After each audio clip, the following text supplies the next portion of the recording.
Desafio Supremo. Senadores avançam com a ideia de limitar poderes do STF. Não há senadores inscritos para discutir. Está encerrada a discussão em votação.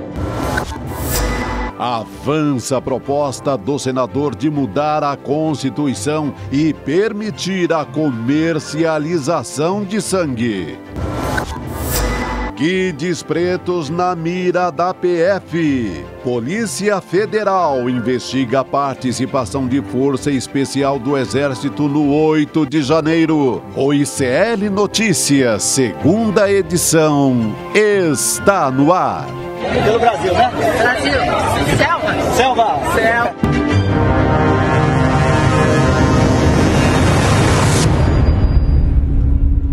Olá, boa noite. Seja muito bem-vindo, seja muito bem-vinda ao ICL Notícias, segunda edição. Estamos ao vivo em todos os canais do Instituto Conhecimento Liberta, Eduardo Moreira no YouTube. Hoje, que é quarta-feira, dia 4 de outubro de 2023, a gente tem muito assunto para tratar por aqui. Comissão de Constituição e Justiça do Senado aprovou essa proposta de emenda à Constituição que limita as decisões do Supremo Tribunal Federal e o tempo dos pedidos de vista. Isso vai ser assunto aqui. Também a PEC da comercialização de sangue, que a gente começou a introduzir. Ontem, Chico Pinheiro trouxe meia hora de conversa explicando do que se trata e a gente teve avanço nisso também. Então, a gente vai falar sobre tudo isso e muito mais a partir de agora. Boa noite, Chico Sá. Boa noite, Chico Pinheiro, meus queridos. Boa noite. Suave na Chico. nave nesta Boa quarta. noite, comunidade CL. Chegamos à metade da semana, hein? Suave na nave. Bem no meio, navegando aqui. Tranquilo, em mares nunca dantes. Não, nem tão tranquilos assim, né? Eu provoquei, achei que vocês iam cair. Nós estamos prontos para as tempestades, raios e trovadas. É isso aí. Boa noite para você também que nos acompanha de Lisboa, Suíça. Olha só, ICL Internacional marcando presença aqui. Teutônia, Cuiabá, Parnaíba, Guarujá, Brasília, Porto Alegre, Maceió. Quem que está de aniversário hoje? Temos? Boa. Hoje nós temos aniversário, não será de uma cidade. Será de quem? São Francisco de Assis. Oh, Xará Francisco. Meu nome é uma devida homenagem da minha mãe. E eu sou Francisco de Assis. Então estamos bem de santo hoje aqui. Olha que lindeza essa. Alguém que capturou, é o Jim Fraser, um fotógrafo, que conseguiu flagrar esse momento. Cresce na tela aí, olha só.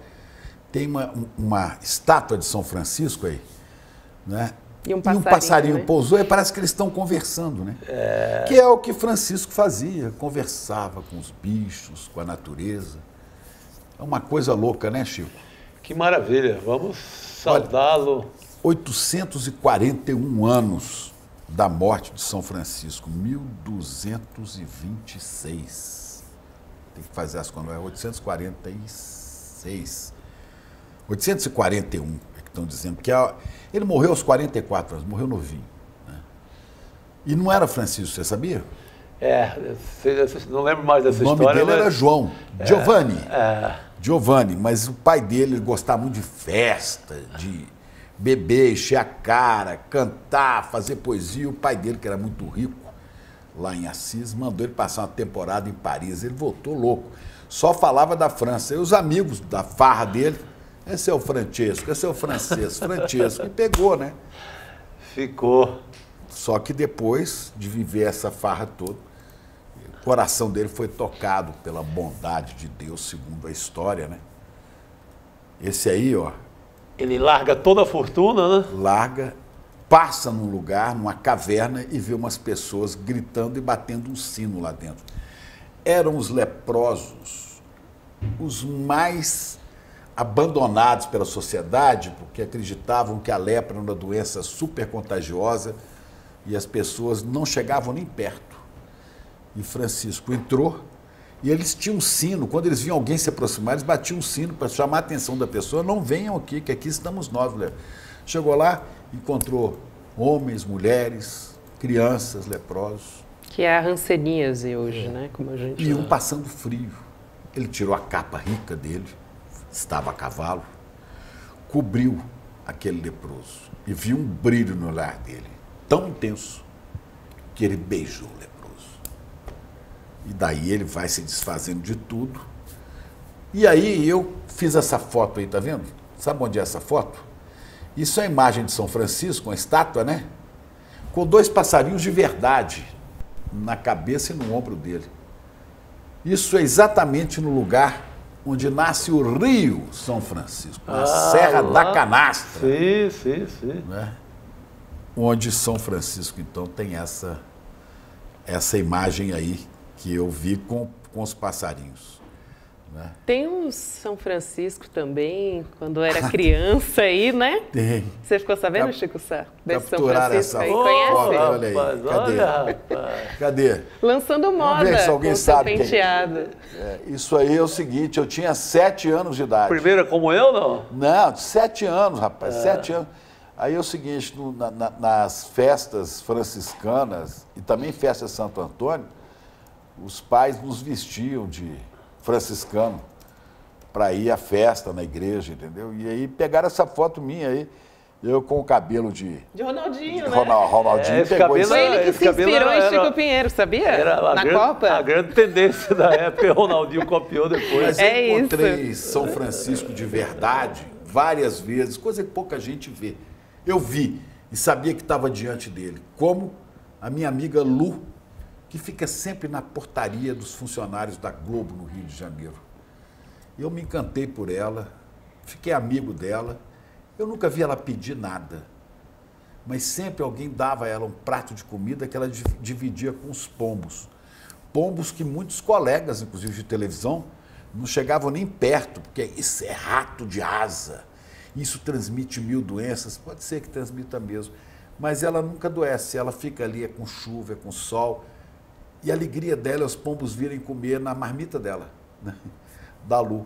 E a Lu fica sentadinha ali, sempre com um sorriso no rosto. Eu falei, essa é uma verdadeira São Francisco, né? Bonita a imagem. Você encontra São Francisco também em forma de menino acolhendo o pobre.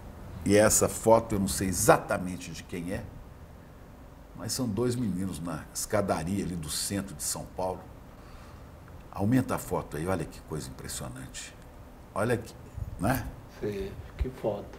Esta é uma mensagem de São Francisco. Acolha os pobres, os mais frágeis. São Paulo tem vários São Franciscos. Tem, por exemplo, Padre Júlio. Padre Marcelo Júlio. Alves. Bem, a primeira pessoa que eu pensei, não tem Franciscaníssimo. como, né? Franciscaníssimo. Assim como o cardeal falecido Dom Paulo, Sim. Dom Paulo Evaristo Arnes, depois que foi Dom Cláudio Rumes, também Sim, franciscano, né, da Ordem dos Franciscanos, e também Leonardo Boff, né, que não é mais sacerdote, mas é um frade franciscano. Leonardo escreveu alguns livros inspirados em São Francisco.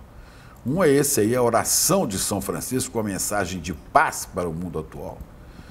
E o outro é uma maravilha, eu já li os 2, São Francisco de Assis, Ternura e Vigor. Que ele era terno, mas ao mesmo tempo ele era forte. E alguém disse, ele diz no livro dele, né, da atualidade dessa figura, que Dante Alighieri, o grande poeta, escreveu, né? São Francisco é a luz que brilhou sobre o mundo, dizendo que é o personagem que mais se aproximou da figura de Jesus de Nazaré. E é impressionante, né? Porque ao mesmo tempo que ele tem essa dedicação aos fracos, aos pobres, aos ofendidos, aos humilhados, e um desapego total da vida, ele antecipa em mais de 800 anos, Chico, o que o mundo discute hoje, que é a questão da harmonia com a natureza, o respeito às criaturas, né?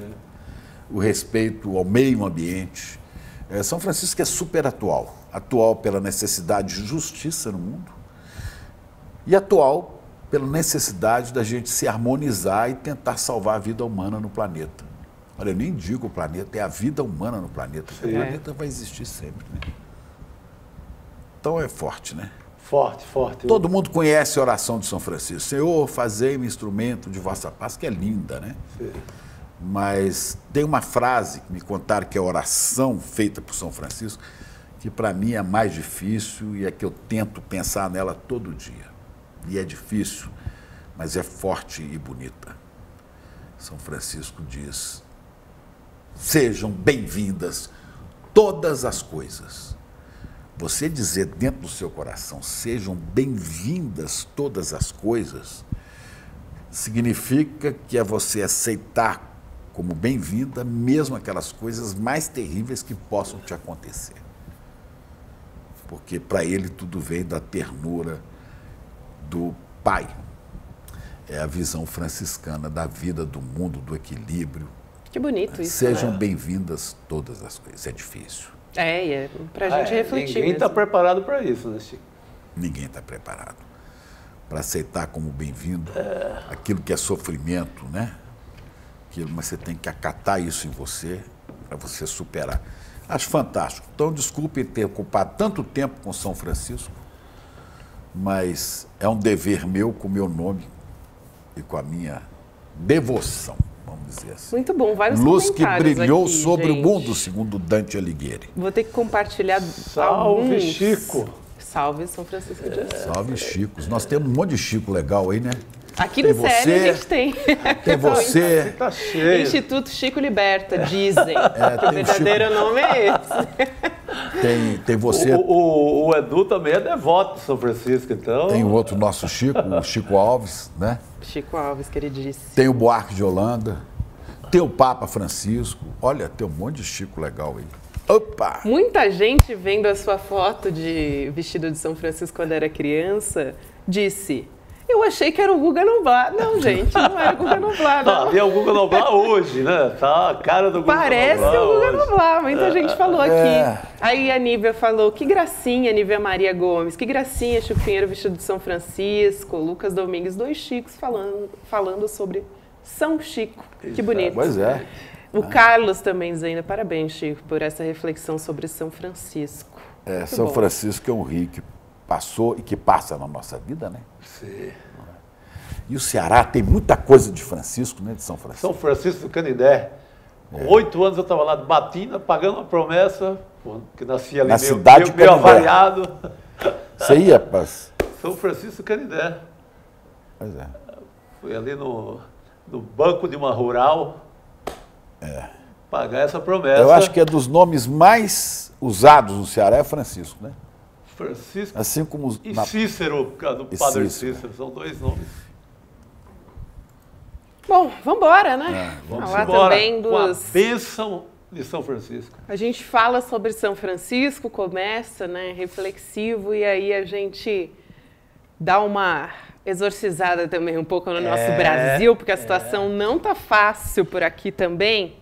Heloísa Vilela vai trazer notícias da Caixa Econômica Federal agora nesse iniciozinho de CL Notícias segunda edição, que agora a Caixa, como a gente já falou aqui há bastante tempo, é alvo do Centrão, quer nomear a futura presidente e todas as suas diretorias. Heloísa Vilela, boa noite para você. Você participou da coletiva da Caixa agora há pouco, né? Tem novidade aí pra gente? Exatamente, boa noite, pessoal. Pois é, infelizmente, assim, a novidade que eu tenho é que, segundo fonte muito quente do Palácio do Planalto, a decisão política de entregar de fato a Caixa Econômica Federal para o Centrão já foi tomada, é só uma questão de tempo.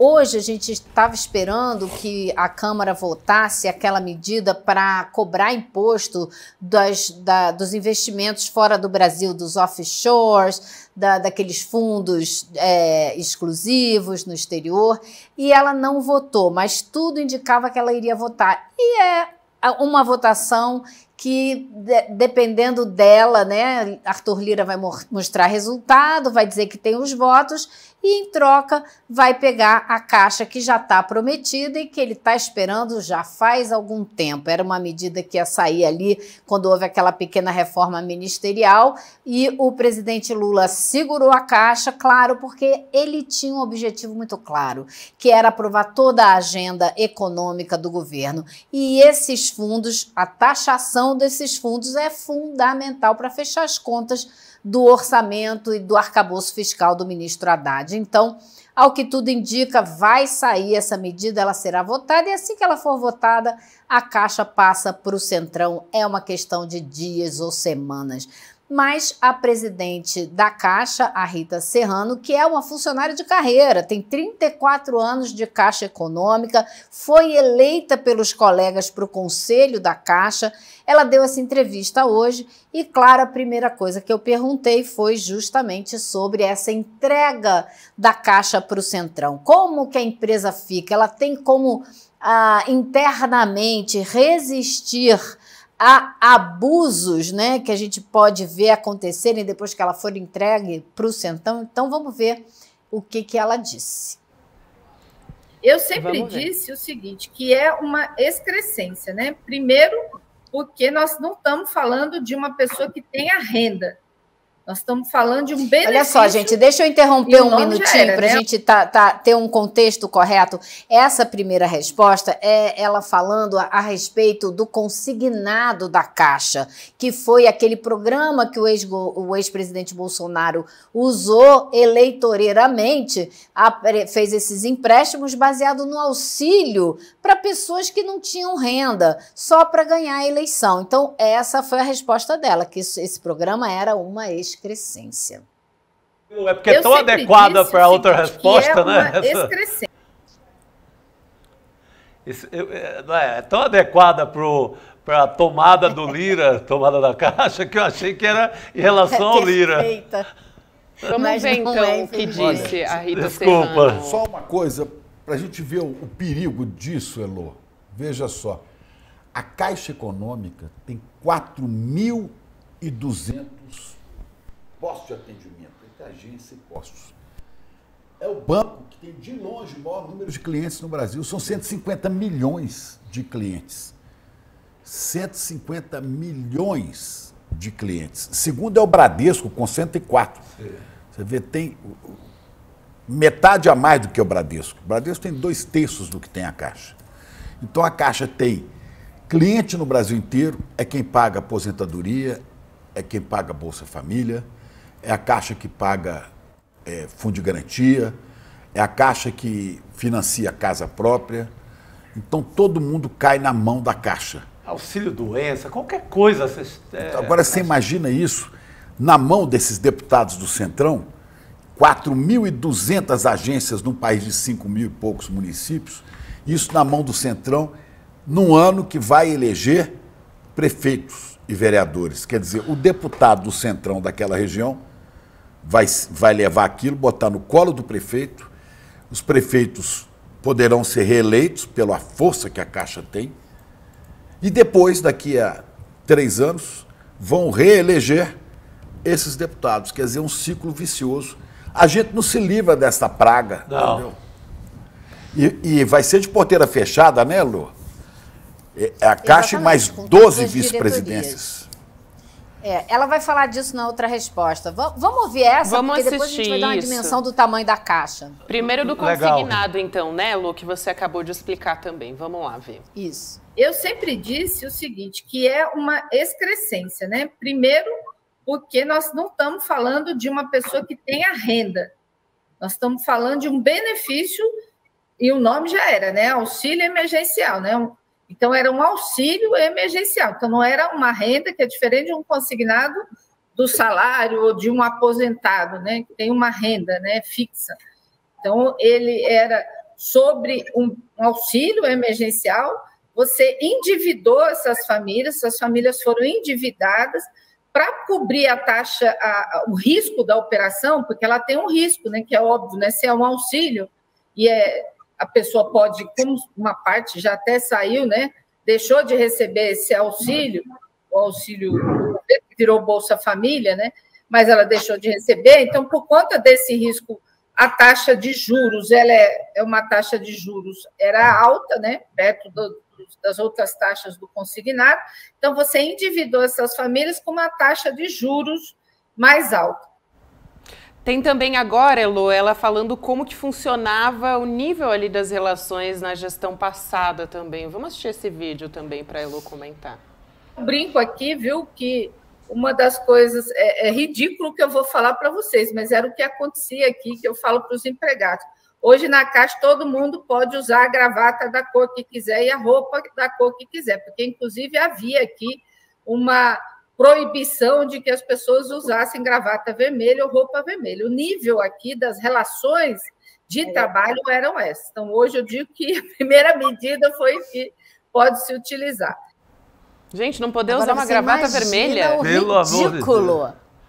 Imagina o ridículo que é isso. Mas assédio podia, né, Lô? Boa, Gabi. Mas assédio podia, assédio sexual e assédio moral. E existe uma série de investigações dentro do banco por causa disso e as medidas foram todas tomadas. Agora, o que eu achei muito interessante também foi ela falar do tamanho da carteira do imobiliária da Caixa comparada a outras carteiras do mundo. Então, vamos ouvir o que ela diz para a gente também falar da importância que isso tem para o Brasil. Vamos nessa. Nossa equipe está colocando aqui também. Agora a gente está mostrando um pouco de como funcionavam esses abusos, né? Porque eu comentei aqui do assédio, faziam os funcionários fazer flexões, e sem contar as denúncias de assédio sexual contra mulheres. Agora vamos colocar esse vídeo que a Elô chamou. Boa. Olha, eu vou dar um número para vocês aqui que mostra o tamanho do impacto do banco. O financiamento habitacional da Caixa, ele só é menor do que um banco chinês, que é o ICBC Bank da China, que tem uma carteira de 4,4 trilhões. E o da Caixa é 700 bilhões. Só que tem um detalhe, se compararmos o PIB da China e o PIB do Brasil, proporcionalmente, a carteira da Caixa é 1,5 maior do que o do banco chinês. Isso significa que, proporcionalmente, levando em consideração o PIB, a Caixa tem a maior carteira habitacional do mundo. 700 bilhões de carteira habitacional. Só este ano, só agora, em 2023, em 9 meses, nós batemos recorde em crédito habitacional e nós atingimos quase 137 bilhões, só em 2023. Nós atingimos, em 2023, 137 bilhões em crédito habitacional. Isso gerou, no Brasil, 1 milhão de empregos, diretos e indiretos. Então, quando a gente fala de ação social, além dos benefícios sociais, além dela ser a maior gerenciadora dos programas sociais do governo, a Caixa gera emprego no Brasil a partir dos financiamentos que faz. Olha só, Elô, só para complementar antes de você falar... Essa informação é fundamental, viu? Isso de 700 bilhões, que ela falou que a Caixa, né, alcançou essa marca com 6,6 milhões de contratos, isso representa um crescimento de 9,56% em comparação com 2022. Só para você poder aí complementar. Exatamente. Eu achei esse dado fundamental, porque não é só financiar essas habitações, mas é a geração de empregos. Então, isso faz parte de um pacote, de um programa de governo, de um país que você quer botar para andar, onde você quer fazer com que as pessoas tenham emprego, né? Agora, ela deixou muito claro também que esse é o momento melhor da Caixa nos últimos 10 anos e que ela encontrou uma instituição em janeiro, ela encontrou não porque ela já trabalha lá há muitos anos, né? Mas ela pegou uma instituição que estava desmantelada. E daí, gente, a preocupação. Se a Caixa passar para as mãos do Centrão, como é que fica?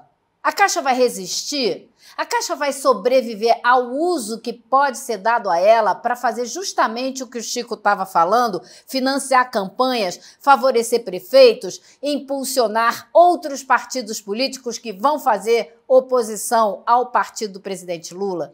Então, também perguntei para ela a respeito de como vai ficar a Caixa na hora que o Centrão for lá e abocanhar não só a presidência, mas todas as diretorias. Olha só. Tem um vídeo? Tem, a gente tem também o vídeo, eu ia dizer isso agora, né? A Heloísa, então, perguntando, né, Elô, se a Rita tá preocupada E aí ela disse que ela confia no presidente Lula. Tô dando um spoiler aqui enquanto a nossa produção pega o vídeo aqui, separa o vídeo pra gente. Estamos com ele aqui agora, vamos ver. Ele praticamente defende a instituição como instituição pública, íntegra e sustentável, tá certo? Então, eu tenho a minha opinião com relação a isso. Mas, como presidente do banco, me cabe aqui dizer para vocês que isso é uma liberalidade, uma decisão do governo federal. Como presidente do banco, me cabe dizer isso, porque é o governo federal que tem que fazer essa definição, e eu confio muito no governo Lula, né? Quando o presidente me deu essa função, ele me deu a função com o objetivo de reconstruir o banco. É isso que a gente vem fazendo. E ele o presidente Lula foi eleito, tem capacidade, é uma pessoa muito coerente com aquilo que faz. Eu acho que ele tem autoridade, né? O presidente do país, né? Ele tem autoridade para definir qual é o melhor caminho que ele entender. O que nós estamos fazendo aqui é o seguinte: nós estamos dando resultado. Colocamos em 9 meses o banco no eixo, o banco voltou a ser protagonista do país. Essa é a nossa função aqui, esse é o trabalho que nós estamos fazendo, e ele está acompanhando, o país está acompanhando, as pessoas estão acompanhando. Muito bom. E outra coisa importante, a orientação que ele me deu até o momento é de trabalhar, eu não tenho orientação diferente dessa, então eu não posso falar sobre tese, né? Ô Elô, deixa eu só falar um pouquinho disso aí. Ela está cumprindo o papel dela, funcionária de carreira, brilhante, e está sujeita a Caixa cair nas mãos de uma ex-deputada federal do PP, do Progressistas, a Margarete de Castro Coelho, que é advogada do Lira. De Caixa ela não entende nada. Né? É um pau-mandado de Lira que pode assumir a presidência da Caixa e distribuir 12 vice-presidências nas mãos do Centrão. Agora, há uma falha. O presidente vai ter que decidir. Lira põe a faca no pescoço do presidente. Ou decide nos entregar, ou nós vamos complicar a vida, a sua e a do país, porque o Lira, como os senadores bolsonaristas, esses caras são traidores da pátria, são traidores do país. Não querem que o país vá para frente. Não, o Centrão te apoia, presidente, isso aqui, mas a Caixa é nossa. O dinheiro tem que vir para cá, entendeu? O que eu acho que falha é o seguinte: o presidente cumpre o papel dele, a Rita Serrano cumpre o papel como presidente da Caixa, como defensora disso tudo aí. Agora, é preciso que os políticos progressistas do PT, do PSOL, dos partidos aliados, do PSB, saiam a campo denunciando esse roubo que estão querendo fazer no Estado brasileiro. Exato. É preciso que a sociedade se manifeste, né? Todos, os sindicatos, os estudantes, o MST, os sindicatos todos, sabe? O sindicato de bancários do Brasil Nós não toleramos isso, não vamos aceitar. Só tem uma coisa, Chico, que mete, viu, Gabi, que mete medo em políticos. É povo na rua. Eles morrem de medo de povo na rua, principalmente quando uma eleição se avizinha. É preciso que comecemos uma organização da sociedade para dizer basta, porque a fome do Centrão é insaciável. Não, você colocou muito bem, Chico. E eu acho que é o jogo político, a gente tem uma compreensão da leitura política, mas, como sociedade, a gente não pode permitir que isso aconteça e todo mundo calado, sabe? Porque a gente sabe, quando o Centrão exige as 12 diretorias, por mais que tenha uma governança, uma regra... Gente, o que o Centrão fez desde que foi inventado pelo Roberto Cardoso... Roberto Cardoso Alves. Roberto Cardoso Alves. Citando, inclusive, a oração... São Francisco. Que ele falou? Citando indevidamente São Francisco. O que ele disse? É dando o que se recebe. Pegando, distorcendo a canção de São Francisco, dizendo que é dando o que se recebe, ou seja, que é dando apoio político, que se recebe verba e se recebe desvios e etc. Com toda a licença poética que ele fez da leitura da oração de São Francisco. Então, eu acho que a sociedade não pode, tá certo, tá no papel, vão entregar, tem uma governança, tem regras, mas, gente, é o Centrão. Para o Centrão não tem regra. E o que está em jogo aí, né? Quero ouvir a Lu também sobre isso, porque a Caixa ela comanda o Minha Casa Minha Vida, quer dizer, tem um diálogo ali, convênios, na verdade, com prefeituras do país inteiro, quer dizer, é uma influência política colossal, né? Colossal, mas a gente deixa o presidente Lula por sozinho. Isso que o é uma fábrica de eleger prefeito. E a gente deixa o presidente Lula sozinho. Tem que apoiar o presidente Lula e dizer, presidente, não dê, porque nós vamos te apoiar nisso. Não entregue. É o que deveria acontecer. Mas, infelizmente, acho que não está um silêncio total. Eu acho que não tem mais o que dizer. Isso vai acontecer, é uma realidade, questão de alguns dias, talvez. E acho que agora, como ela apontou, a Caixa tem a lei das estatais, tem uma série de regras para você indicar os diretores, né? O presidente não, que é um cargo indicado pelo presidente da República e acabou. Porém, eu acho assim que a gente tem que sim fazer campanha em defesa da Caixa, que nem a gente sempre defendeu o petróleo é nosso, tem que defender a Caixa é nossa também. Por quê? Fortalecendo e dando apoio aos funcionários da Caixa, quem está lá dentro há anos, é que a gente vai poder vigiar o que se faz lá dentro. Porque se houver desvio, se houver abuso, isso tem que ser denunciado. E é isso, nós estamos aqui para denunciar. É só falar com a gente, não pode deixar passar. Funcionários da Caixa se sintam apoiados e aqui vocês têm um ouvido. Podem conversar conosco, porque o que a gente não pode deixar acontecer é a Caixa ser toda desmantelada de novo, como foi o estado em que ela encontrou a Caixa no começo do ano. Elô, antes de terminar, que o nosso tempo está contadinho aqui, eu sei que você esteve hoje na decisão da Comissão de Constituição e Justiça do Senado, onde está uma balbúrdia, e onde conseguiram aprovar a PEC da venda do sangue do brasileiro. Perdemos lá por 15-11, né? O povo brasileiro vai dar o sangue agora. Exatamente.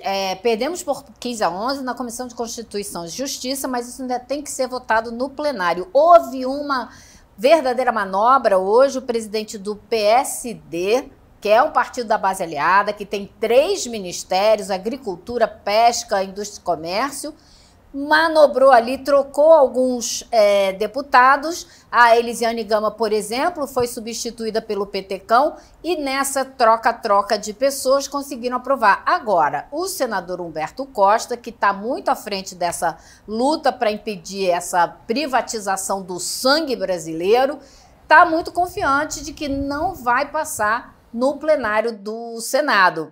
A gente não sabe, vai ter que esperar, mas hoje, numa conversa comigo, ele disse claramente que tem muita confiança de que não vai passar no plenário do Senado. Vamos ver. Vamos botar a boca no trombone, canalhas, 1000 vezes canalhas. Vamos botar a boca no trombone, querem privatizar tudo. É Tarcísio querendo privatizar metrô em São Paulo, Sabesp, não é? Entregar Caixa, privatizar para o Centrão e privatizar o sangue do brasileiro. Vamos nos manifestar, vamos ver se a gente vira voto. Otto Alencar, senador da base do PSD, do Centrão, por que não apoia o governo na hora que o Brasil precisa desse apoio? Sabe? E vamos falar sobre essas privatizações agora com a Cris Serra. Elô, um beijo para você, até amanhã. Bom descanso. Até amanhã, pessoal. Boa noite, querida. Obrigado. Cris Serra, gente, está estreando hoje no ICL Notícias segunda edição. Vai estar com a gente toda quarta-feira. Que alegria, Cris, que vão falar com você. Isso é que é notícia. Isso é que é notícia. Exatamente. Notícia boa a gente tem também, né? Ai, que bom. Eu estou muito feliz, viu, de vir aqui da minha modesta contribuição aqui. Nossa. Com vocês, Gabi, uma alegria, e os 2 Chicos.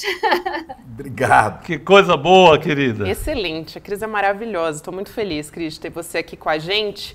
A gente vai começar comentando essa greve, né, no metrô de São Paulo, contra as privatizações também, Sabesp, né, enfim, uma paralisação total ontem. Parte da mídia repetiu aquele discurso, né? Não é nem um argumento, é um discurso de que o governador Tarcísio aqui em São Paulo, de que a população aprovou as privatizações quando elegeu o Tarcísio. Eu, inclusive, ontem já trouxe a informação de que isso não é verdade, porque quando a gente fala de privatização, a gente está falando principalmente da capital paulista, e na capital paulista quem foi o mais votado, foi o Fernando Haddad como governador. Não ganhou, né, enfim, no estado, mas a população de São Paulo, capital, é a mais afetada pelas privatizações, né, onde todo o metrô, CPTM ali circula. O Tarcísio ontem falou que as linhas privatizadas estavam funcionando muito bem, mas não, a gente até mostrou aqui, né? Esse tiro saiu pela culatra, né? Porque não foi o que a gente viu, a linha 9 parou e hoje continuou com problema. Vamos ver o que ele falou antes da Cris poder comentar. Justamente as linhas concedidas são as que estão funcionando. As linhas operadas pela iniciativa privada são as que estão operando. E o cidadão privado do transporte coletivo naquelas linhas que são operadas pela empresa pública.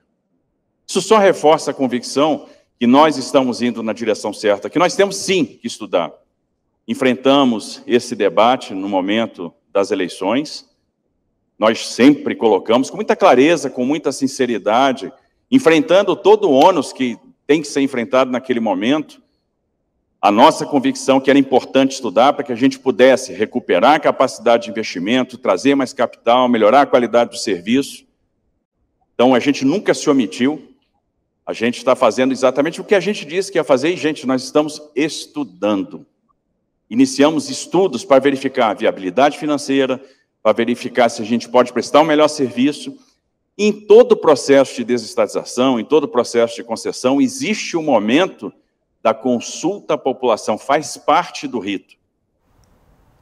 Agora, a gente teve a volta, né, do funcionamento da linha Nova Esmeralda da Via Mobilidade, estou olhando agorinha aqui, constando. Ela chegou a completar 24 horas e não tinha uma previsão de solução. A privatizada, né? Exatamente. E não é uma ironia do destino, porque o governador falou, aconteceu. Não, é porque acontece rotineiramente. Não tem ironia do destino, não tem acaso, não tem nada. É porque sempre acontece. Porque é ruim. E, Cris, vale lembrar, né, no plano de governo do Tarcísio não tem uma linha sobre privatização de metrô e nem da Sabesp, né? Eu acho que tem várias coisas aqui para a gente comentar, mas eu vou falar de um aspecto que é exatamente o que vocês estão comentaram há pouco, que é essa história de que a privatizada funciona melhor. Bom, a menos que a reportagem que eu li esteja errada, que eu acredito que não, mas eu li, há um levantamento sobre os problemas que têm acontecido justamente nas duas linhas de trem privatizadas, né? Que aumentou a frequência de falhas nessas duas linhas, né? Tanto é que ontem, durante a greve, uma dessas linhas privatizada, concedida, enfim, teve problemas, né? Ficou 24 horas aí, ou cerca de 24 horas, como você falou, teve problema. Enfim, o que eu li, né, pelo menos nessa reportagem, é que há uma média de falhas a cada 3 dias, justamente nas duas linhas concedidas. Então, assim, o que eu acho que a gente tem que discutir é: privatização é sinônimo de eficiência, né, de preço, de tarifa menor? Né? Tem vários aspectos para serem discutidos na privatização. O problema é que o Tarcísio e todos os privatistas e todos os fanáticos do neoliberalismo vendem a privatização como a solução para tudo, o que não é verdade. Vários setores que foram privatizados por governos na Europa, né, essas privatizações foram revertidas, porque na prática viu-se que não melhorou a eficiência, isso se traduziu em preços mais altos, muitas vezes, das tarifas, né? Metrô do Rio de Janeiro é privatizado, tem um ritmo de expansão lento. Se você compara o metrô do Rio com o metrô de São Paulo, né? Porque transporte público de massa é uma coisa que exige investimentos altíssimos, né? E, às vezes, você privatiza, né? E o grupo privado que pega o negócio, né? Quando vai encarar a realidade, vê que, opa, né? Não era bem isso, né? Então, assim, e, sobretudo, a discussão tem que ser, do meu ponto de vista, né, o que isso vai representar no preço da passagem, seja lá o que for, na tarifa de água. Cris, né? olha energia, só. para encerrar muito rápido, na energia, nós temos muitos exemplos nos estados brasileiros de concessionárias de energia, né, que tem apagão, que o preço, que a tarifa é muito alta. Então, é isso que está na mesa. Essa é a discussão que precisa ser feita, né? Perfeito, Cris. A gente justamente quer dar aqui a comparação, né, de São Paulo, que os serviços não são totalmente privatizados, com o Rio de Janeiro, né, Chico? A gente Olha tem aqui, aí. esse azul aqui é São Paulo e o amarelo é Rio de Janeiro. Então vamos lá. Metrô. Preço do metrô em São Paulo, R$ 4,40. Preço de metrô no Rio, R$ 6,90. Né? Preço do trem em São Paulo, que é do estado, R$ 4,40. No Rio, R$ 7,40. Quer dizer aqui, já mostra que o preço vai subir. E não quer dizer que porque o preço é alto, a qualidade é incrível, não. Não, nada. Pelo contrário. Não, exatamente. Inclusive agora privatizaram a água no Rio. Né? Aqui estão querendo privatizar a Sabesp. No Rio, preço R$ 35,85. Em São Paulo, R$ 35,85. Em São Paulo, no Rio de Janeiro, né? no Rio, em São Paulo, R$ 35,85. Em São Paulo, R$ 44,76. Quer dizer, isso aqui é um retrato, né, do que... E hoje de manhã, o nosso colega, brilhante Leandro Demore, deu uma palavra definitiva contra esse filhote de Paulo Guedes, esse neoliberal do Tarcísio, filhote de Paulo Guedes, neoliberal, privatizar, porque o empresário é melhor gestor. Vai ouvir a loja americana, vai ver como é que eles são bons em gerir negócios, né? E dar tombo de 50 bilhões. Então você veja, não, eles são os bons. Aí Demore diz assim, metrô de Nova York é privatizado? Não, é do Estado. Metrô de Paris é privatizado? Não, é do Estado. O de Londres? Não. Aí ele fala assim, andei o mundo inteiro. Eu nunca encontrei um metrô de grande capital, cidade grande. Nenhum. Eu desafio, algum está privatizado? Nenhum. Não, são todos transportes públicos estatais. Aqui é que tem essa tara descomunal de entregar tudo. O Tarcísio está certo e o mundo inteiro está errado. Sabe? O paulistano tem que dar um chega para lá nesse cara e falar, olha, carioca, respeita aqui o território. Sampa é outra coisa. Não é seu terreiro, não. Né, Cris? E tem outra coisa também, né? Não é pelo fato de que o Tarcísio foi eleito e ele é um privatista, então você não pode questionar a privatização. Bom, aí a gente tem dois problemas. Um que a Gabi falou, a privatização atinge principalmente, né, quem vive na região metropolitana. E tem uma outra questão também, eu vi uma pesquisa da Datafolha dizendo que no caso da Sabesp, isso é uma pesquisa da Datafolha, 53% das pessoas ouvidas na pesquisa são contra a privatização da Sabesp. No caso do transporte, fica uma coisa mais equilibrada, meio a meio, né? A população, enfim, o universo pesquisado, pelo menos, né, que reflete a população, dividido com relação à privatização do metrô e dos trens. Agora, o fato de novamente, ter sido eleito um privatista, você vai interditar o debate, você não pode discutir o que ele está propondo, esse maluco aí que dá essas marretadas, como a gente está vendo, né? Se a gente for tomar esse raciocínio, que é absurdo, né, ao pé da letra, então, bom, o Bolsonaro foi eleito, né, porque ele foi eleito em 2018, era a favor da tortura, da ditadura, e a gente vai aceitar isso. O povo votou nele. Você não combate, você não debate, você não faz a luta política? Então, o Tarcísio pode ter sido eleito com o discurso privatista, o que não quer dizer que este assunto não possa ser discutido justamente para a gente mostrar esses argumentos, como o Chico acabou de mostrar, a comparação, né, desses setores que estão no alvo da privatização pelo Tarcísio em São Paulo, na comparação com o que já foi feito no Rio. Né? Assim é uma discussão honesta. Essa é uma discussão honesta. Agora, dizer, o povo votou no governador, ele é privatista, então não se pode ir contra essa vontade privatista, essa tara privatista dele, como disse o Chico, entendeu? Isso é desonestidade, né? Política, intelectual, até ideológica, né? Cris. Não, e não constava do programa de governo, e nos últimos, na última temporada ali da campanha, ele fugia como o diabo na cruz do debate sobre o Sabesp, que começou a pegar muito mal, inclusive no interior. A prefeitada do interior, revoltada com essa medida, começou a pegar muito mal, ele retira silêncio total sobre a Sabesp. Não há fala, não há defesa do Tarcísio na reta final da campanha, ele não toca na palavra Sabesp, com medo do efeito dessa promessa de vender tudo. E tem no plano de governo também, a gente pode ver ali, porque a gente só colocou, mas a gente não comentou a respeito do plano de governo. O efeito de Portugal, que está reestatizando a água, porque ficou cara. No Rio de Janeiro, além de estar mais cara a água, está começando a haver corte de água e falha. Porque esses empresários não têm nenhum compromisso em atender bem a população. O primeiro compromisso deles é com o meu lucro.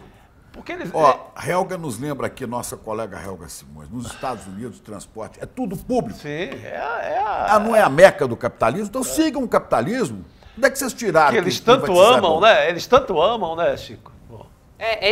Quando a gente faz essa pesquisa que o William De Luca fez hoje de manhã, e você dá aquele Ctrl F, né? Assim, a famosa pesquisa no documento do plano de governo, a privatização aparece uma única vez, que é esse trecho que a gente está mostrando aqui. Apoiar as ações do governo federal ou coordenar a concessão e privatização de ativos importantes, como o aeroporto de Congonhas, Campo de Marte e os portos de Santos e São Sebastião. Ele não fala de Sabesp nem de metrô. Exatamente. Não fala. Sempre garantindo a defesa dos interesses do Estado de São Paulo e dos seus cidadãos. Ora, garantir o interesse, tenho certeza que as pessoas não estavam nem um pouco confortáveis ontem, né, com essa história da linha 9 Esmeralda que eles não podiam usar e estava fora, né, da paralisação. Gabi, se diz que o é tão metrô melhor. de São Paulo é um exemplo de qualidade Pro de mundo transporte. inteiro. Sabe o que ele quer fazer com o metrô de São Paulo? Põe a imagem dele com a marreta na mão.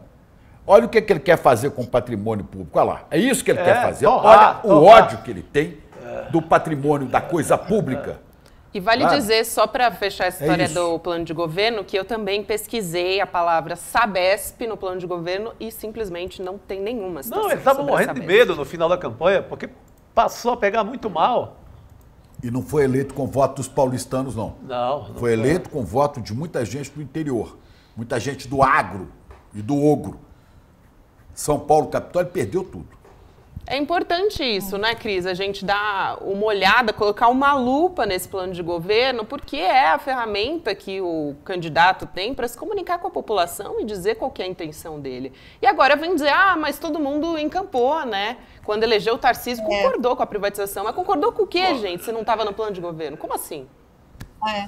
E desmonta, né? Desmonta esse argumento, justamente. Bom, como ele defendia a privatização, então agora tem que apoiar e tem que calar diante disso e não vai discutir o assunto. Isso não existe. A luta política é legítima, né? E deve ser colocada. Agora, só uma última palavra nessa questão de privatizações ou concessões de setores estratégicos. Você pensa, água, nós estamos falando de um bem essencial à vida, esgoto, uma coisa que é importante porque tem reflexos na saúde das pessoas, inclusive, e transporte de massa. Então, são coisas muito estratégicas, né, para o bem-estar do cidadão, para o funcionamento da cidade, requerem muitos investimentos, enfim, isso tem que estar submetido à lógica do interesse público e do interesse coletivo, e não do capital privado, e não a lógica do lucro. Nesses leilões de concessões, quem arremata, né, esse patrimônio público construído, né, com o dinheiro da sociedade durante décadas, quem arremata são geralmente grandes fundos de investimento que querem simplesmente, o que interessa são números, é a lógica do lucro, né? Quando que tem que ser levado em consideração é a lógica do interesse coletivo e do bem-estar da população, né? Então, essa discussão precisa ser feita e é ótimo que ela seja feita. O transporte coletivo não tem que dar lucro, não pode dar até prejuízo. Tem que dar é bem-estar para quem usa. E se der algum prejuízo, o Estado tem que achar receita de outra maneira para cobrir esse prejuízo do metrô. Chico, investimento de década do governo, nosso dinheiro, para você entregar assim por qualquer mixaria.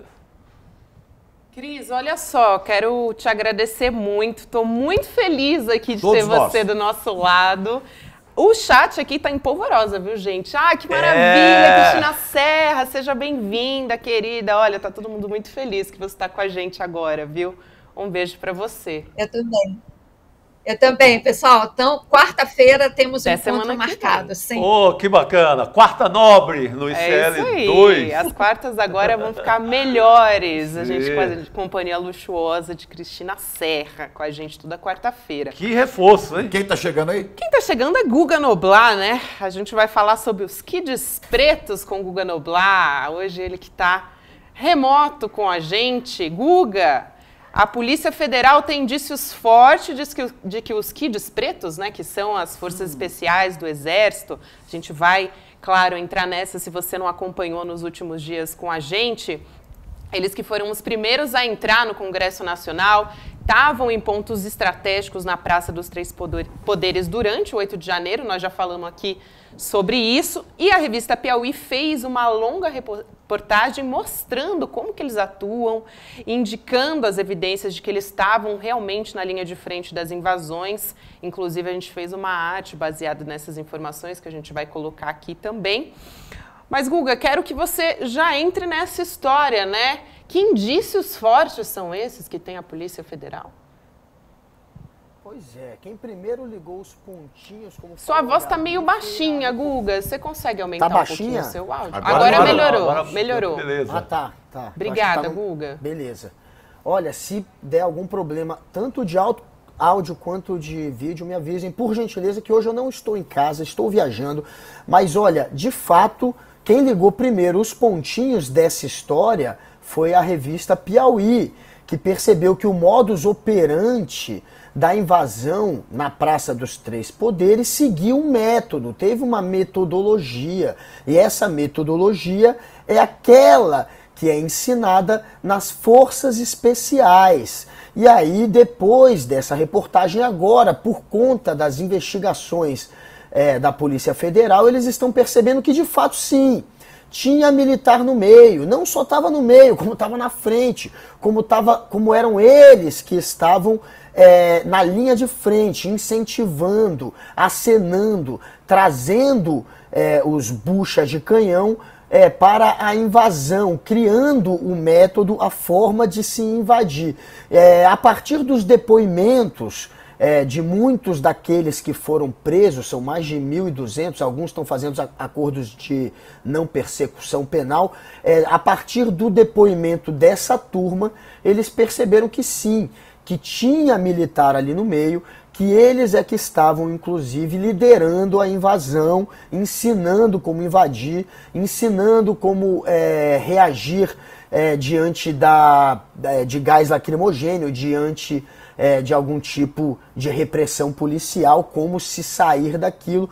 Então, tem método, tem metodologia, tem gente grande infiltrada no meio da invasão. Esses que estão sendo chamados de infiltrados seriam os líderes da invasão. Um deles, a gente já sabe o nome, é o general Ridalto, que teve busca e apreensão na casa dele já na semana passada e que estaria sendo um dos líderes, até porque o Ridalto, gente, esse general Ridalto, a gente ficou falando na semana passada que ele era muito ligado ao Ministério da Saúde, como era ao Eduardo Pazuello, que é um outro Kid preto, ao Coronel Elcio, que é um outro Kid preto. A gente já citou tudo isso, que esse cara é de fato alguém ligado a eles, mas muito mais do que isso. O general Ridalto, gente, ele foi o chefe do batalhão, da sede do batalhão das Forças Especiais, que, portanto, ensina essas táticas.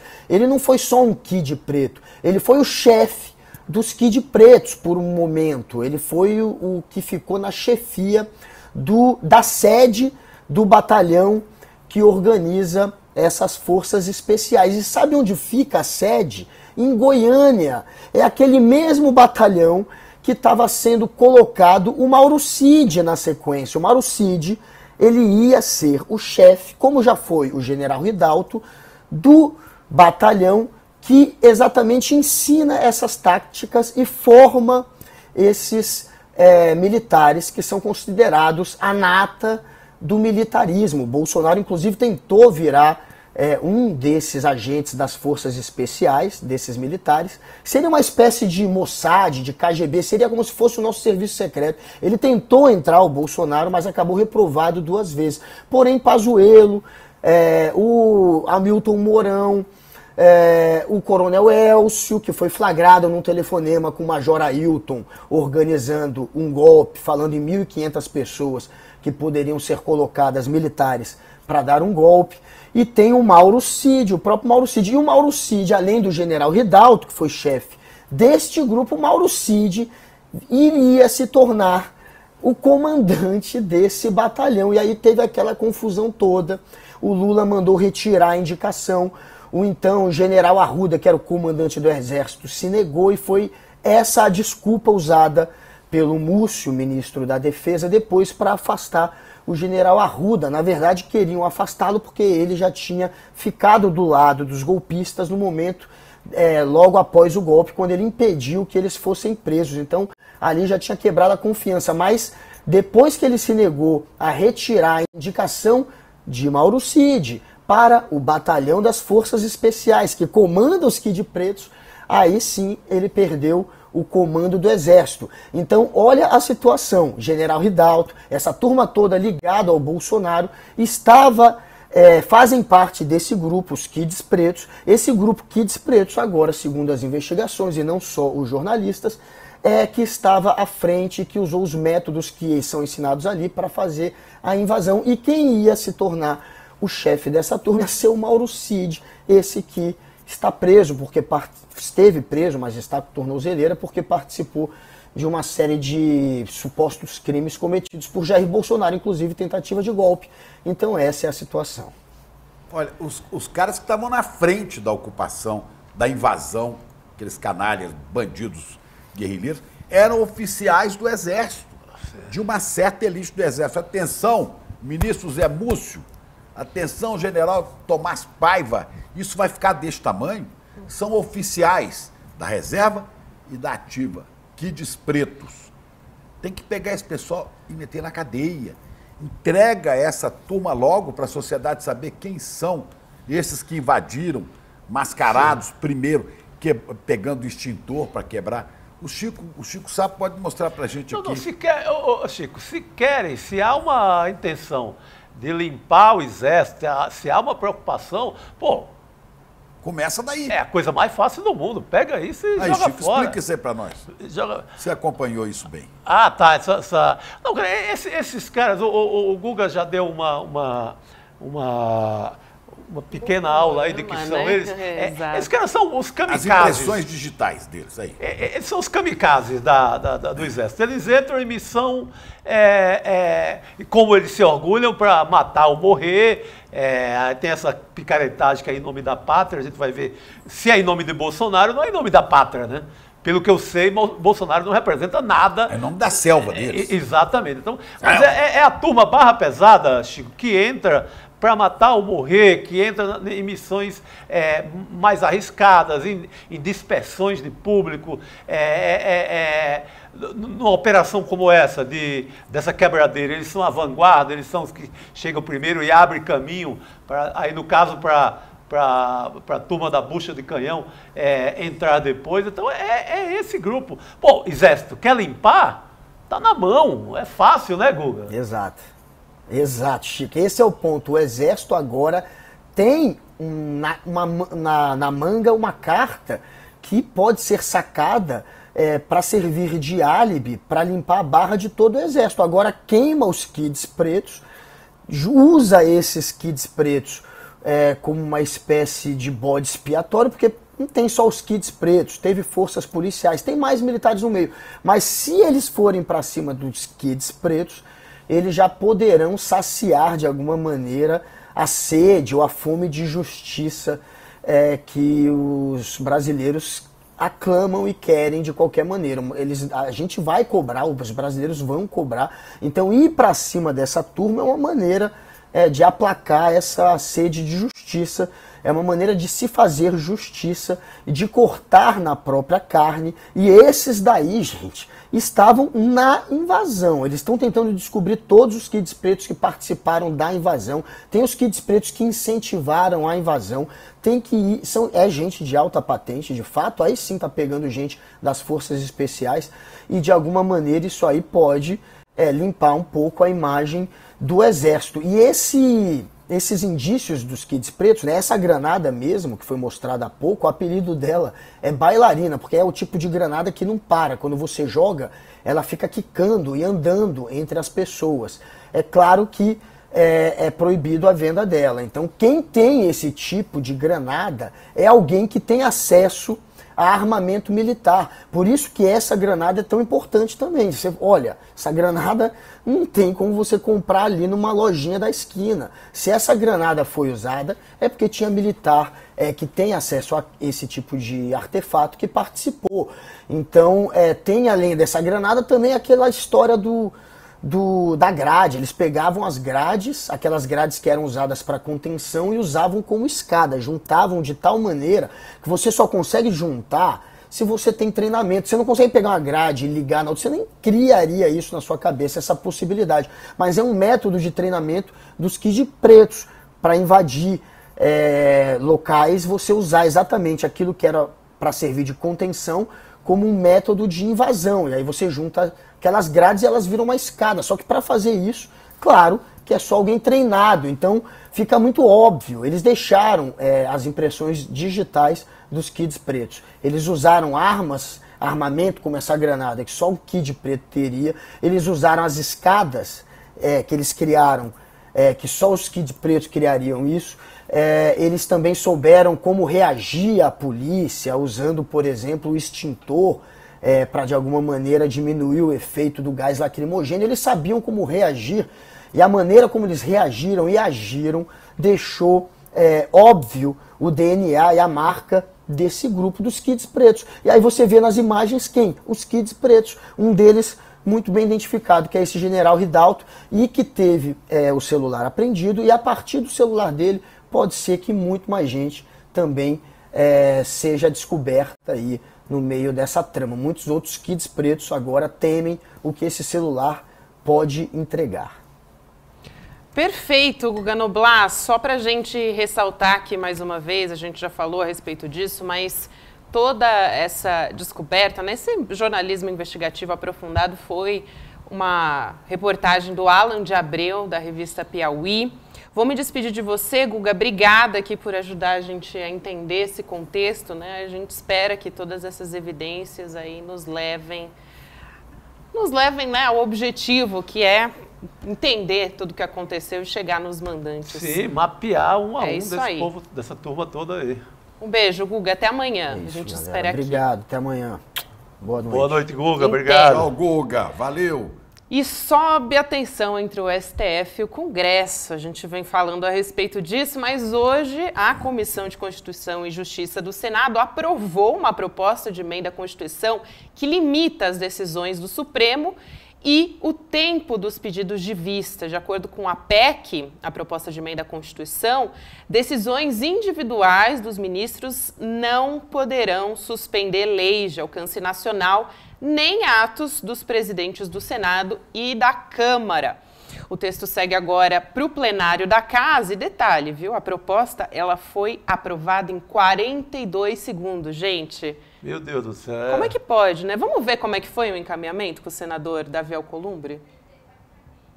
A gente tem o vídeo aqui. Então nós vamos deliberar agora o item 3, que é a proposta de emenda constitucional número 8, não terminativo, que altera a Constituição Federal para dispor sobre os pedidos de vista, declaração de inconstitucionalidade e concessão de cautelares nos tribunais. O autor da matéria, o senador Iovisto Guimarães e outros, o relator é o senador Espiridião Amin. Foi concedida a vista coletiva nos termos regimentais no dia 30/8. Coloca em discussão a matéria. Não há senadores inscritos para discutir, está encerrada a discussão em votação. Os senadores e senadoras que aprovam permanecem como se encontram, aprovado. o relatório, que passa a constituir parecer da comissão favorável à proposta. A matéria vai ao plenário do Senado Federal. Bom, tá aí, né? 42 segundos. Vamos chamar o Eugênio Aragão, jurista, ministro da Justiça do governo Dilma. Doutor, obrigada por aceitar nosso convite. Eu já começo perguntando o que é essa PEC para a gente entender melhor e que briga é essa, né, com o Supremo Tribunal Federal e com o Congresso. Boa noite. Boa noite. Satisfação estar aí com vocês, aí no ICL Notícias. Uma grande honra de poder debater com vocês. Olha, essa PEC, ela foi proposta, na verdade, lá atrás, em 2021 ainda. Quer dizer, não é uma coisa que veio de hoje, já vem tramitando há algum tempo por aquele senador de Minas Gerais, Ariovisto Guimarães, que foi proposta. E o objetivo é reduzir o poder monocrático dos juízes. Aquelas decisões que são tomadas na caneta por um ministro do Supremo Tribunal Federal, muitas vezes com repercussões extremamente graves, suspendendo atos de outros poderes, seja do presidente da República, seja dos presidentes da Câmara ou do Senado, né? E, com isso, muitas vezes, bloqueando a atuação de outro poder. Isso aconteceu agora, recentemente, na CPI dos atos antidemocráticos, não é isso? Quando se tentou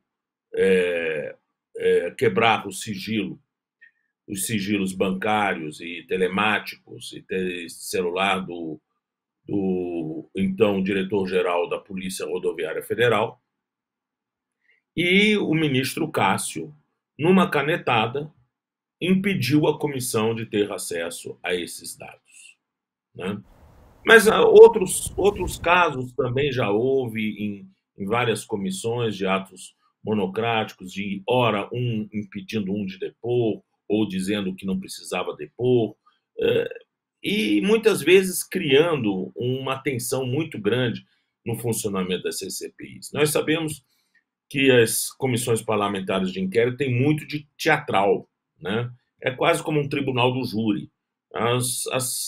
Vamos dizer, os componentes que ali estão ali para aparecer, para, enfim, de certa forma, se performando para colher votos, colher apoios.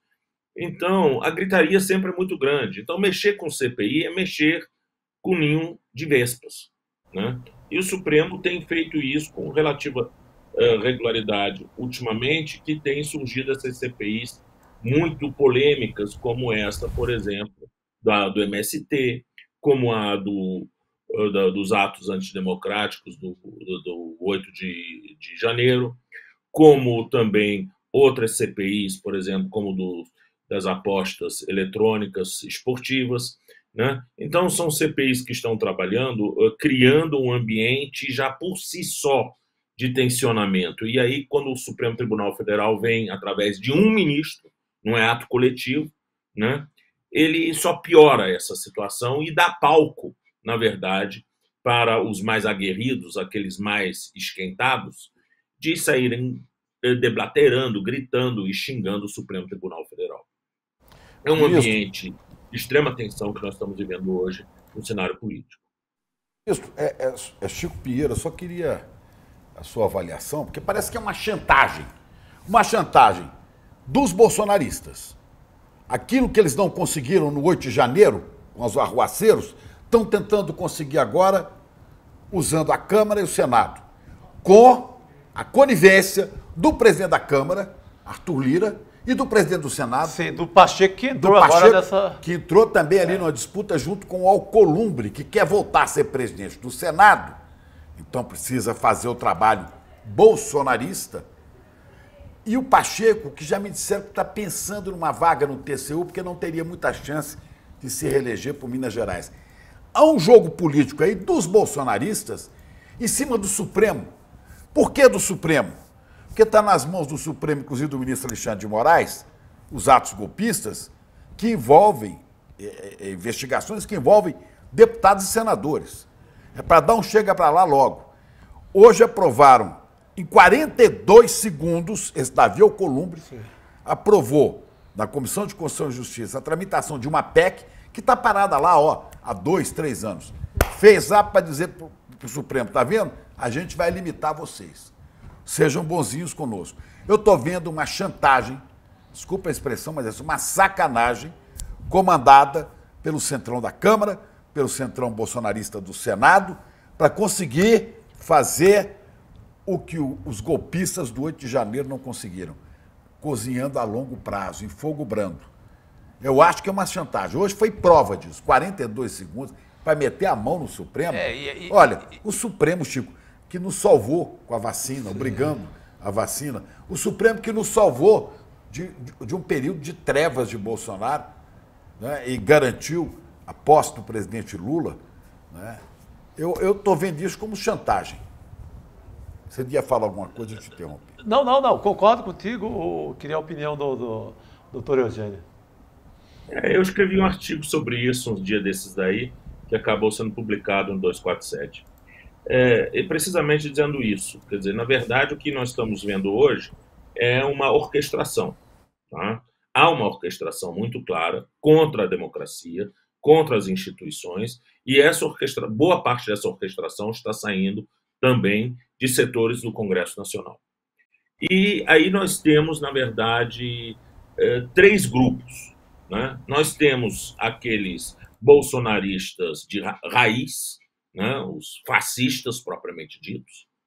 Nós temos um segundo grupo, os que são aqueles de direita, mas não assumidos, que, na verdade, estão ali, vamos dizer, muito mais para fazer coro oposicionistas, são aqueles que não estão lá muito ligando para questões como aborto ou como questão de terras indígenas, não estão preocupados com isso, mas estão fazendo coro, porque, na verdade, o que eles querem é colocar o governo em xeque. E tem os oportunistas. Né? Tem os oportunistas que são aqueles que não são fascistas. Né? São conservadores, mas não são fascistas, não comungam por essa cartilha. Nessa cartilha. Mas que se aproveitam dessa situação para colocar a governabilidade em xeque, com várias agendas próprias, normalmente buscando lideranças internas e sabendo que a bancada da direita é um ativo político muito importante. Então, brigando por essa bancada da direita, seja para se eleger presidente do Senado, seja para depois conseguir aprovação para ser ministro do TCU, seja o que for. Por exemplo, se o Bruno for ser ministro do Supremo Tribunal Federal, vamos ter lá uma vaga do Senado, né, no TCU. Então, tudo isso entra nesse jogo e acabam sacrificando as instituições no altar do oportunismo. Né? É isso que está acontecendo. Por outro lado, nós vemos um Supremo Tribunal Federal extremamente fragilizado. Por quê? Porque nos últimos 4 anos, o Supremo Tribunal Federal não teve um Ministério Público para apoiá-lo. Não teve. Né? O Ministério Público ficou de braços cruzados, deixando o bonde correr, sem querer se intrometer em nada. E acabou que o próprio Supremo teve que assumir funções que rigorosamente eram do Procurador-Geral da República. De fazer esses inquéritos todos contra os atos antidemocráticos era uma função do Ministério Público Federal. Mas como não tinha Ministério Público Federal para pedir esses inquéritos, acabou criando um mecanismo regimental, não é isso? De dizer que os crimes estavam sendo praticados contra o Supremo, logo dentro do Supremo, portanto, a sua investigação era da competência do Supremo.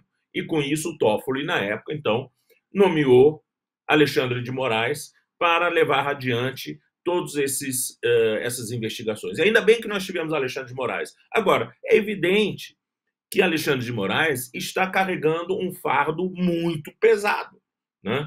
Porque ele não tem apoio do órgão que deveria estar, na verdade, conduzindo isso tudo. Né? Eu acredito que o presidente Lula tem uma grande responsabilidade em escolher alguém para ser procurador-geral da República, sobretudo que tenha coragem de um Alexandre de Moraes. Né? Porque é essa pessoa que vai tirar o fardo das costas do Alexandre de Moraes e devolver ao Supremo Tribunal Federal a necessária serenidade para lidar com essa crise política estabelecida, sobretudo, por oportunistas e por radicais de direita, né? E isso não vai ser fácil. Esse papel que o Procurador-Geral da República vai desempenhar vai ser crucial para a democracia nos próximos anos. E é bom ficar de olho, viu, ministro? Porque um dos cotados para o cargo, o tal do Paulo Gonet, assinou homenagem a Moro por assumir o Ministério da Justiça no governo de Bolsonaro, né? Teria apoiado em determinados momentos posições bolsonaristas, inclusive no passado a Lava Jato. Então é bom ficar de olho nisso aí, porque pode ser que, né, como o governo do PT já elegeu lá o Rodrigo Janot, eleja outro cavalo de Troia para dentro da PGR. Defendeu a absolvição de Bolsonaro no TSE também. Né? O Gonet. Isso. Esse Gonet, que é um dos cotados. Chico Sá. Não, vou aproveitar esse tema que defende o Chico Bolsonaro colocou. e Braga Neto, hein? Não, a gente vive uma ausência, né, daquele Ministério Público que o senhor tão bem conhece, mais ativo não só nas questões de Brasília, mas em relação ao meio ambiente, um Ministério Público com uma cara no Brasil inteiro, né, não o Ministério Público da Lava Jato, o Ministério Público que defendia a sociedade no país inteiro. Eu aproveito essa questão toda, doutor Eugênio, para te perguntar, como é que você está vendo a sucessão? Esses nomes que estão sendo colocados ali como favoritos, você acha que eles vão cumprir essa missão de devolver aquele papel histórico do Ministério Público Federal? Olha, o momento é muito difícil, porque eu vou lhe dizer uma coisa, hoje o presidente Lula não tem nenhum interlocutor dentro do Ministério Público, não tem. Antigamente ele tinha, ele conhecia Cláudio Fonteles em 2003, já sabia quem era Cláudio Fonteles, que era ligado ao CNBB, era ligado à igreja, tinha seus contatos na área de direitos humanos, era uma pessoa que tinha uma estatura, né? Ele conhecia Álvaro Augusto Ribeiro Costa, que ele escolheu para ser o AGU dele no primeiro governo, em 2003. Né? Conhecia Wagner Gonçalves, ele conhecia uma série de pessoas que faziam parte de um grupo de resistência dentro do Ministério Público que surgiu no final da ditadura militar, em resistência ao então Procurador-Geral da República, Inocêncio Martins Coelho, e veio depois a ser fortalecido muito quando José Paulo Sepúlveda Pertence foi nomeado Procurador-Geral da República. Né? O José Paulo Sepúlveda Pertence é que, na verdade, deu, vamos dizer, a este grupo a consistência e, vamos dizer assim, a densidade para ele governar, esse grupo governar a casa durante alguns anos, seja através de Aristides, teve um intervalo com Brindeiro, é verdade, mas Brindeiro, se comparado com alguns dos que o sucederam, como Janot e como o Aras, seguramente Brindeiro era um Olof Palme, era um sueco de princípios, né? Mas teve esse intervalo e depois tivemos procuradores todos de um mesmo grupo. Quem realmente falhou ali foi Janot, que era desse grupo, mas por várias razões de ordem pessoal, ele simplesmente delegou a gestão estratégica da casa para um grupo de novatos, de meninos novatos, que pintaram e bordaram, e ele simplesmente se deixou levar. Né? Janot, ele, ao invés de fazer que nem Antônio Fernando, de manter a operação nas suas rédeas, como Antônio Fernando fez com o Mensalão, ele simplesmente deixou tudo acontecer lá na primeira instância e era a primeira instância que decidia o que subia para o Supremo Tribunal Federal. Quer dizer, era um filtro invertido que ele usou. Perfeito. E com isso realmente bagunçou a hierarquia na casa. Ministro, mas é importante lembrar a todos, atenção comunidade CL, o cotado então para a Procuradoria-Geral da República, esse Paulo Gonet, que é do Tribunal também, Tribunal Superior Eleitoral, né? Defendeu, presta atenção, a absolvição da chapa Jair Bolsonaro e Braga Neto em julgamento no TSE, dizendo que eles não têm responsabilidade política nos processos que tramitam no Tribunal Superior Eleitoral. Ele é vice-procurador-geral eleitoral, Paulo Gonet.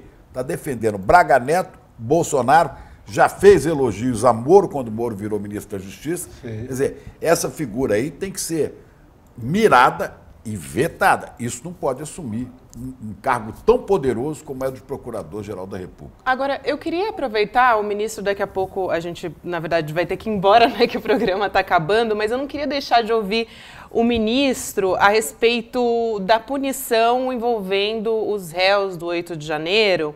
Até aqui o STF já condenou 6 réus, né, a gente teve 3 só essa semana, até 17 anos de prisão, inclusive pelo crime de golpe de Estado. Esses foram os executores, né? As pessoas que estavam ali, que quebraram, enfim, depredaram o patrimônio. Agora, como que ficam os mandantes? E eu pergunto a respeito dos militares de alta patente, ministro, eles vão ficar impunes? Olha, eu creio que não. Eu creio que não, porque ainda tem muito, vamos dizer, tem muito material a ser trabalhado, né, a respeito do 8 de janeiro. Seguramente, sim, você... ao fazer fazer uma acusação contra, vamos dizer, um peão que estava na base ali depredando um edifício público, é uma coisa.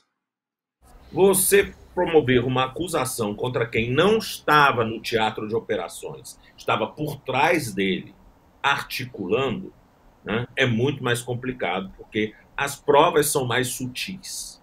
Né? Mas elas vão aparecer, como já tem aparecido algumas. E eu tenho certeza que, a esta altura, as Forças Armadas não podem querer que essas figuras continuem partilhando, né, o seu rancho, né, no dia a dia, porque isso, de certa forma, compromete, né, a imagem das Forças Armadas dentro de uma democracia.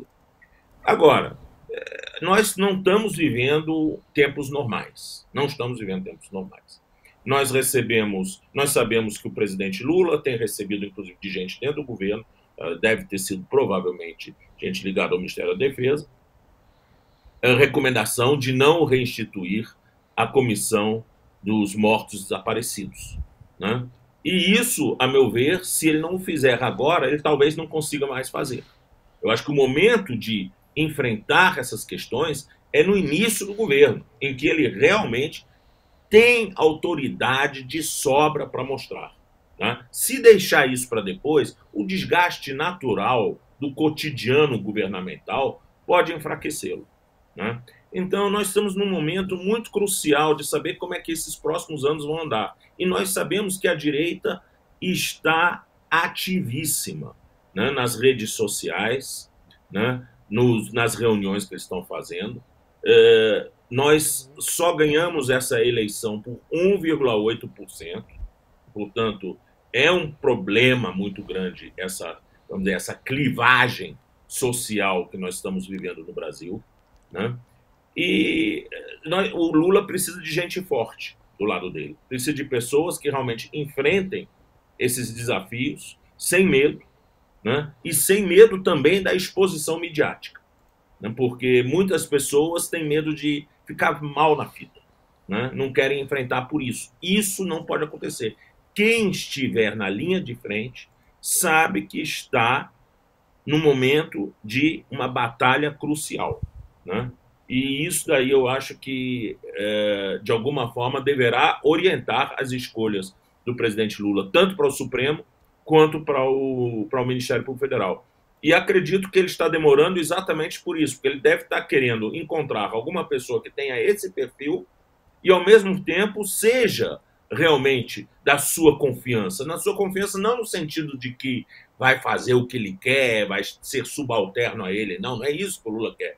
Mas que é uma pessoa que tenha diálogo com ele, com que ele possa conversar e que não seja um sabotador, mais um sabotador do governo dele. Sem dúvida, ministro, muito obrigada. Eugênio Aragão é jurista, foi ministro da Justiça no governo Dilma. Muito obrigada aqui por aceitar o nosso convite. Seja sempre bem-vindo aqui ao ICL Notícias. Um abraço para o senhor. Muito obrigado a vocês. Boa noite. Até a próxima, obrigado, ministro. Até mais. A gente segue aqui com a nossa conversa, né? Nesse finalzinho de programa, Chico Sá, a gente vai falar de governo Lula e a relação com a imprensa, né? A gente teve a jornalista Vera Rosa, do Estadão, publicando uma matéria dizendo que Lula teria atuado pessoalmente para liberar um empréstimo de R$1 bilhão para a Argentina. Segundo a matéria, Lula fez isso para ajudar o candidato à presidência progressista na Argentina contra o Javier Milei, que é da extrema-direita. A eleição é agora, no dia 22 de outubro. E a matéria diz também que Lula ligou para Simone Tebet, que representa o Brasil no CAF. Que história é essa, Chico Sá? A história, o Palácio Planalto já desmentiu e principalmente Tebet, né? A Simone Tebet desmentiu. Não houve o telefonema. Como é que o Estadão mente assim? Coisa vergonhosa. É um perigo. Quando a mídia tem ideia fixa de combate a um governo, de ser oposição permanente... De apoiar a Lava Jato? Aí cria um ambiente que você motiva até o reportariado, até o bom reportariado, não quero julgar repórter, a enlouquecidamente atrás de notícias que sejam contra, no caso, contra o Lula. Então, houve esse empréstimo, o Brasil pouco manda nesse empréstimo, precisa de uma votação. Esse banco, que é o Banco de Desenvolvimento da América Latina e Caribe, o CAF, para aprovar qualquer coisinha lá, do R$1.000 a R$1 bilhão, que é o caso desse empréstimo, precisa de 21 votos. O Brasil é um deles. Então, será que o Brasil tinha poder de mandar no voto de todo mundo? Não tinha. O Brasil não tem força nesse banco. O Brasil tem 8% do capital desse banco. Fosse o BRICS, digamos assim, podia até dizer, não, é a Dilma, não sei o quê, ajudou o Lula. Mas, cara, não tem menor sentido. É uma fantasia em termos de notícia. Não se sustenta em nada. O Milei, o candidato fascista argentino, já passou o dia usando isso em rede social, fazendo o maior carnaval. Olha só a conspiração. Olha esse rapaz aí. Javier Milei, quem não sabe, exatamente. Né? Ele está fazendo o maior carnaval em cima de uma notícia que ela não se sustenta em nada. E é assim que a extrema-direita age, né, Chico? E você acaba alimentando toda uma rede de extrema-direita, até da Argentina, nesse caso, né? Então, é uma notícia... Uma rede de esgoto, né? Exatamente. Eu acho que nesses casos, a imprensa aí vale para qualquer colega. Eu já fiz muito isso na redação. Não escrever dessa forma um caso como esse, mas já desmenti matérias assinadas por mim nos jornais, tivesse ou não o jornal, aquela seção de erramos, caso da Folha, mas acho que o jornalista, em nome até da boa conduta, da ética, dizer que se enganou. Uma grandeza. Uma grandeza. Fez uma leitura equivocada, foi mal informado por uma fonte, foi traído por uma fonte. Ninguém está isento disso acontecer, Ninguém. Assim, quantas barrigadas já foram dadas no jornalismo brasileiro e serão dadas, porque é feito por humanos ali. Então, eu acho que caberia, eu creio que o Estadão, por conta dessa campanha pesada contra o governo, contra o Lula, o Estadão, como instituição, não vai... em momento algum desmentir, porque o Estadão está perdido nesse sentido de pau no governo e pronto, não tem outra linha, é uma ideia fixa, é uma obsessão. Mas que a repórter, né, em nome da ética, da história da repórter, diz, olha, me equivoquei, eu faria isso, já fiz várias vezes na minha carreira, a gente erra. Vamos ver o que disse o governo? A gente tem a nota rebatendo, né, essa história. Aí, diferentemente do que vem sendo repercutido, o empréstimo de $1 bilhão feito pelo Banco de Desenvolvimento da América Latina e Caribe não teve intervenção do presidente da República, Luiz Inácio Lula da Silva. Aí a gente tem a segunda parte. $1 bilhão de dólares. Né? Exatamente. É porque a Argentina acabou de pagar um velho empréstimo desse mesmo banco e estava autorizada a pedir outro. Então, mas é uma coisa que depende do voto lá, Equador, Colômbia. A Colômbia, por exemplo, é muito mais poderosa nesse banco do que o Brasil. Aí eles finalizam a nota dizendo: a decisão pelo empréstimo do CAF à Argentina foi aprovada em 28 de julho pela diretoria do banco formado pelos países membros. O empréstimo foi aprovado com 19 votos. Dos 21 possíveis, o Brasil possui 1 voto, enquanto outros 5 países, Bolívia, Colômbia, Equador, Peru e Venezuela, possuem 2 votos, que um pouco do que você estava dizendo agora, né? O Brasil não tem esse poder todo, sabe? Não é, fosse o BRICS, eu acho que dava para fazer até essa leitura política, mas no caso desse banco, acho que foi a matéria equivocada mesmo. Olhos atentos, a gente sempre está aqui no ICL. Vamos para os nossos finalmente, né? Porque já deu 7h30, a gente tem que correr para o Sinapse. Mas antes, quero te chamar para aula. 7h30. Exato. 7, aqui ó, nessa câmera. 7, cadê a câmera? Aí, 7h30. Boa, garoto. Sinapse tá chegando. Tá batendo na porta aqui, aí, pessoal. Comeu nossos calcanhares.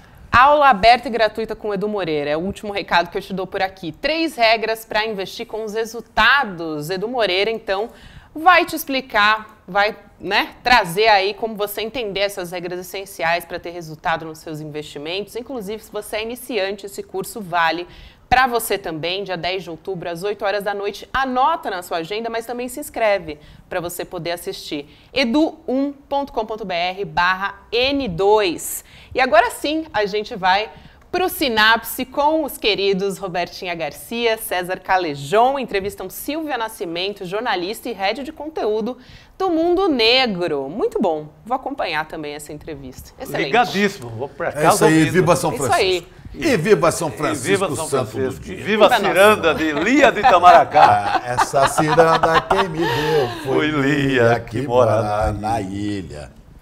Até amanhã, gente. Até amanhã. Em 2021, eu gravei um vídeo que viralizou e chocou o país. Um exemplo real de um jovem que tinha pego um empréstimo de R$100 num desses caixas eletrônicos que você vê na rua. Eu mostrei que com a taxa de juros que estava sendo cobrada naquele empréstimo, eu mostrei que em 5 anos, se ele não repagasse aqueles R$100 que ele pegou emprestado, ele estaria devendo quase 14 milhões de reais. Você ouviu corretamente, e a conta está certa. R$100 viram 14 milhões de reais em pouco mais de 5 anos na taxa de juros que os bancos cobram para as pessoas que pegam esses empréstimos aí na boca do caixa. É muito mais do que qualquer agiota. E é um absurdo isso poder acontecer no Brasil. Existem várias coisas que, se você aprendesse, mudariam completamente a sua relação com o mundo do dinheiro e dos investimentos. E eu separei as 3 principais, as 3 regras para se investir com resultados. E eu vou dar uma aula no dia 10 de outubro, às 8 horas da noite, no horário de Brasília. É uma terça-feira, para você poder aprender essas 3 regras. Para você se inscrever, é só clicar no link aqui em cima ou aqui embaixo. E gratuitamente você vai poder participar. Se inscreve agora e chame seus amigos e amigas para participar também. Hallo zusammen, meu nome é Júlia Barreiro, eu sou professora de idiomas aqui do CL, sou formada em letras pela USP e tenho mais de 20 anos de experiência dando aula de inglês, alemão e também de português para estrangeiros. Nesse curso de A2 vocês vão avançar no ensino de alemão de vocês, aprender outras estruturas gramaticais, evoluir muito em termos de vocabulário e habilidade de leitura, de escrita e habilidade oral também. O curso de alemão aqui do CL está dentro do pilar profissional. Aqui a gente oferece cursos no pilar espiritual, onde vocês podem fazer, por exemplo, aulas de meditação, de yoga. No pilar cultural, onde vocês podem aprender sobre história, música, cultura. E o pilar profissional, onde vocês podem, entre outras coisas, aprender alemão ou outras muitas línguas que a gente oferece aqui. Então se junte a nós nessa comunidade que só está crescendo.